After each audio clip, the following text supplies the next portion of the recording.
Coach, obviously a tale of two halves again. Second half hadn't been good, and I know they went to zone, but your threes have just gone away against Bama and them. Is that the zone or you know, the opponent or you? I wish I knew. I'm not sure I got a great answer for you right now. Obviously, by our body language, by the way we shot it down the stretch, our level of confidence, our level of swagger, whatever you want to call it, we didn't shoot it the way we needed to shoot it down the stretch. We didn't lose a game because we didn't make shots. That's not. I don't want it to be like that. South Carolina's really good, really connected, tough, physical, sound. 25 assists to 9 turnovers, and we pressed most of the game.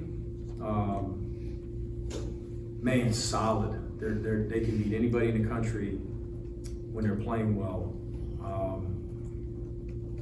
And their zone was really effective. They've only played it a few possessions all season. It's a great call by Coach Paris. And after those first couple offensive possessions, we lost some mojo for sure. Mike, why were answers so hard to come by in the paint with what they were doing offensively? I thought that they passed it really well to one another. We probably exerted ourselves a little bit too much with press and with trapping of the post. We were cross-matched at the end of press at times because we were zone pressing back to man. We were doing some switching with Mac because he presents problems with his picking and popping and his ability to stretch you from three. So as we're switching, when he was cross-matched onto guards at times, it required a fire of the post. And then our sprinting out, our rotating out of some of those fires were just a little bit slow. They made us pay late clock a couple times with a couple big daggers. But they do a good job too, just with their passing. Just simple plays. Just they pass it out of a double team. The next guy catches it. He looks to the interior, and they've got big physical guys that get wide, demand the basketball, catch it cleanly, and drew fouls and scored at point blank.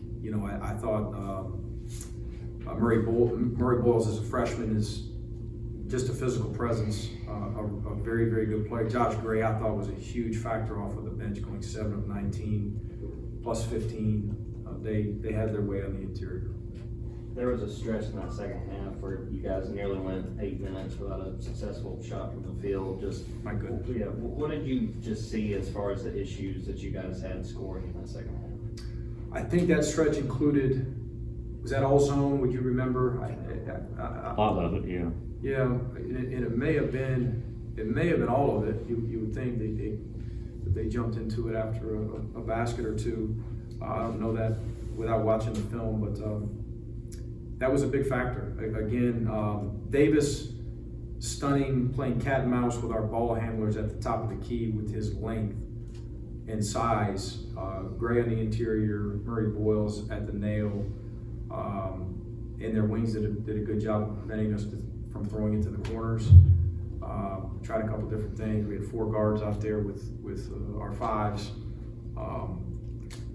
Certainly, I don't know about the first couple possessions, but after that, I thought we had some pretty good looks. And a zone that's packing the paint to that level sometimes requires you just to step up and make a shot. And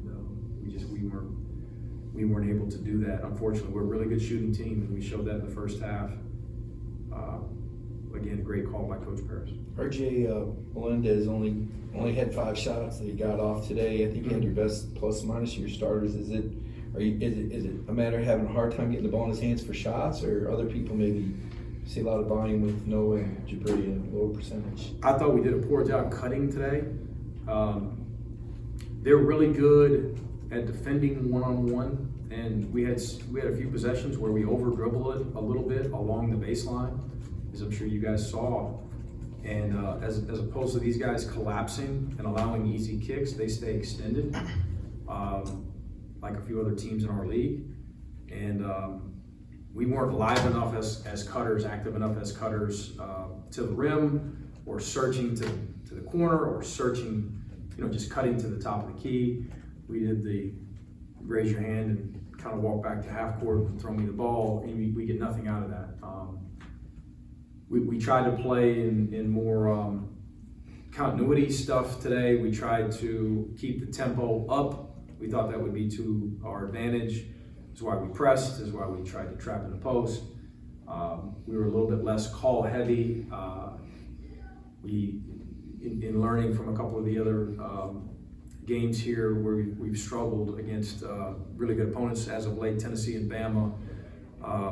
If I could have those back going into this game, we probably would have been a little bit more continuity heavy, played more downhill, continued to play like we did offensively in the first half. We tried that today, really sold out to it, and didn't get a lot out of it. So it's trial and error, right? It's we got to reevaluate this weekend and on Monday and figure out what our best chance is on the road. Is it fair to say that it was a looser whistle? When I look at the free throws, I've seen disparity between it appears there's a disparity between the way games are called.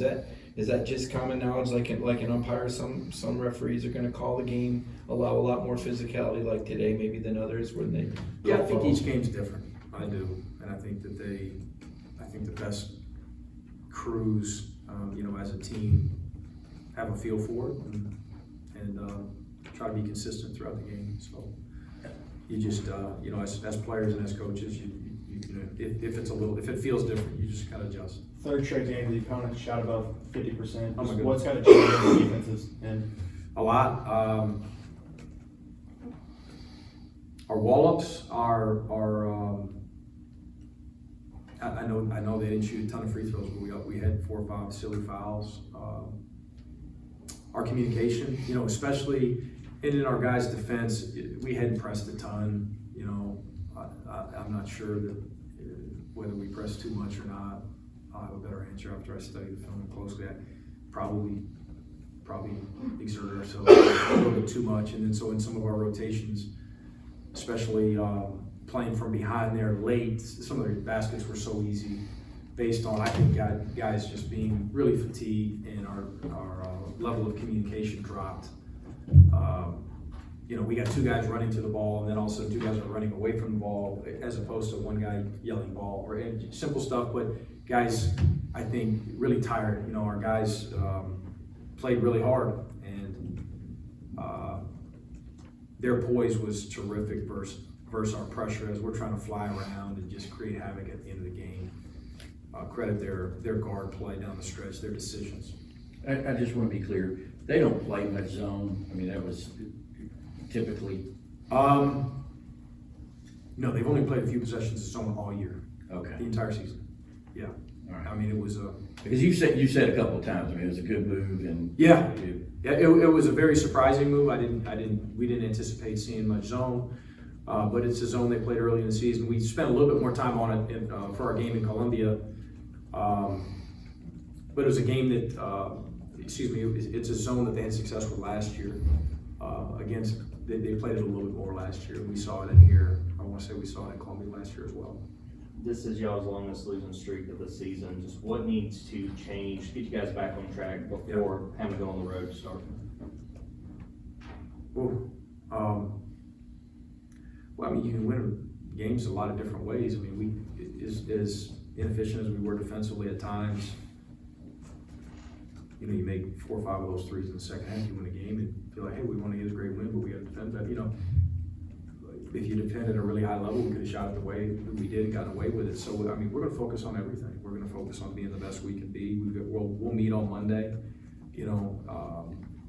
at length, 3 in a row. It's a little, something these guys, we hadn't been through this season. And it'll be heavy film and talking on Monday, and we'll try to talk some things out, long staff meetings, and figure out what gives us, the best chance moving forward. Is it different actions? Is it different tempo? Is it different defensive schemes? Get guys in the shot. We'll do a lot of player development, hoping that we can shoot it better and score it more efficiently overall, but certainly in the second half, moving forward. We actually made some changes today. You know, we've seen this team come out early second half a little bit lethargic at times. Definitely last couple home losses, and made wholesale changes to what we did at halftime today in terms of film, in terms of the time that we give our guys to meet on their own, give our guys to go to the the time that we give our guys to go to their lockers, the time we give them to kind of recharge. Did some different things today, so we'll keep reevaluating those things. But we just haven't been quite sharp in second halves here lately. You said the other night you've got a group of guys that are basketball fans, watch the games. Yeah. Do you think being in the postseason conversation has maybe taken a toll at all? I'm not sure. Potentially, yeah. I mean, I thought late game today, just like late game Tennessee, late game Bama, we look like the weight of the world's on our shoulders. We don't look the same, and I've got to figure that out. I got to help these guys, because if you play to your identity, if you play to the way you played the first 15 minutes of the game for 40, better things are going to happen, right? And what I keep preaching to these guys is, let's stop looking at the scoreboard. Let's stop with all of the distractions. There's 9,000 in here screaming for us, and we're not used to the decibel level in this building. Let's embrace it, but let's not rest on it. Let's control what we can control, and South Carolina's doing that at a really high level right now, and we've done that at times. We did that in the first 20, and we got to reevaluate. And thank goodness, we got 9 more, and then we got an SEC tournament, and we'll see where it goes. I mean, we got in this league in 2024, we got a bunch of great opportunities. Every night's a great opportunity, so we just got to get back to work Monday. I was asking, Blue Cane had a moment there, that 9-0 run. He's a freshman, and obviously something to build up. But where does Blue got to build his game to be, a deeper player minute-wise? I mean, the way we're defending collectively right now, there's an argument for a lot of guys, Right. to get more opportunity. He's got to continue to progress defensively as all freshmen do in our league, and then shot selection and ball security, those things. Fouling, we all had ill-advised fouls, but you asked the question. Sure. Just the reach around, foul, consistency, but he had a good game. He did some good things, and he's got a chance to be a really good player. Thanks, Mike. Thank you.